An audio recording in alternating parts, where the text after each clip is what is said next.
O assunto é economia. O Ministério da Fazenda, por meio da Advocacia Geral da União, pediu ao Supremo Tribunal Federal para classificar parte dos precatórios como despesa financeira. Os precatórios são dívidas a serem pagas pelo Estado após determinação judicial sobre a qual não cabe mais recurso. A pasta pediu que o STF julgue inconstitucionais os principais dispositivos da chamada PEC dos precatórios e determine o pagamento imediato de todas as dívidas já expedidas.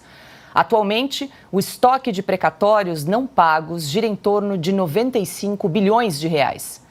Desse total, cerca de 60 bilhões de reais são da dívida principal e 35 bilhões de juros.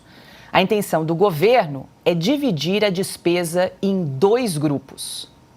O valor principal continuaria sendo classificado como gasto primário, enquanto juros e correção monetária seriam classificados como despesa financeira, fora da meta fiscal de resultado primário. Em entrevista à Globo News nesta quarta-feira, o secretário do Tesouro Nacional, Rogério Seron, disse que a proposta do governo para alterar o regime de pagamento de precatórios não vai interferir na discussão sobre o cumprimento das metas fiscais. Seron afirmou ainda que a medida não vai gerar nenhum espaço fiscal extra e complementou dizendo que, abre aspas, não estamos fazendo picaretagem com os precatórios, não tem pegadinha, fecha aspas. Carlo Cauti, venha nos salvar aqui, tem ou não tem pegadinha? Explica pra gente na prática o que está acontecendo. A AGU, a Advocacia Geral da União, então propôs classificar o pagamento de parte dos precatórios, que são essas dívidas, né, da União, que já passaram por, não tem mais expectativa de recurso, né, como despesa financeira, sem esbarrar nas regras fiscais, sem esbarrar no tal do arcabouço fiscal. Explica pra gente, é truque, é uma manobra contábil, é a tal da contabilidade criativa? O que está acontecendo, Carlo? Pois é, Paula, em alemão se fala eine große Confusion, né? Grande confusão sobre o céu, porque de fato a questão dos precatórios é um grande problema que o governo federal tem. Os precatórios são dívidas que o governo tem com cidadãos, com empresas que são oriundas de processos que já não tem mais onde recorrer. Então, o governo reconheceu, ou melhor, foi condenado e tem essa dívida a pagar com pessoas físicas ou jurídicas e tem que pagar. A questão não tem dinheiro.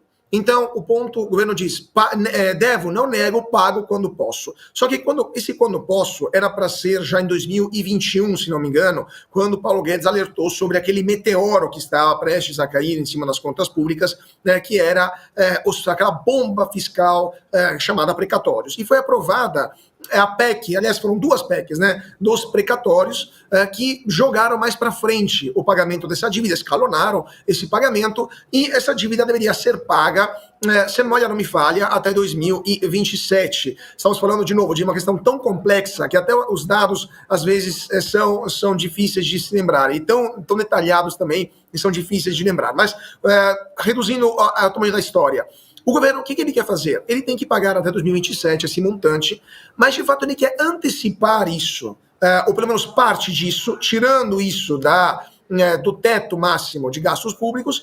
Para quê? Para ter mais fôlego, de fato, pelo menos esta é a minha interpretação, essa é a minha leitura de uma notícia que acaba de chegar. Então, ainda estamos avaliando os números, mas para ter mais fôlego para poder gastar mais quando?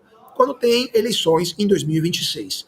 Se você gastar tudo agora e ter mais fôlego para frente, mesmo que você criar um rombo gigantesco nas contas públicas neste ano, você vai ter mais munição para, de fato, comprar mais votos. É um termo um pouco duro demais, mas para se agraciar parte da opinião pública através da distribuição de benesses, aquele pacote de bondade que todo ano eleitoral, qualquer governo distribui, que você não teria se você tivesse que pagar esses precatórios, né, ao longo do tempo. Então, é interessante notar como a AGU apresentou um pedido para que o Supremo Tribunal Federal considere inconstitucionais duas propostas de emenda constitucional. Ou seja, o Congresso Federal, no exercício pleno de suas funções, aprovou com maioria qualificada em duas leituras uma proposta de emendar a Constituição, e o pedido da AGU é que o Supremo diga, não, o Congresso fez algo inconstitucional. Ora, mas se está escrito na Constituição, como é que o Supremo pode dizer que aquilo não tem valor?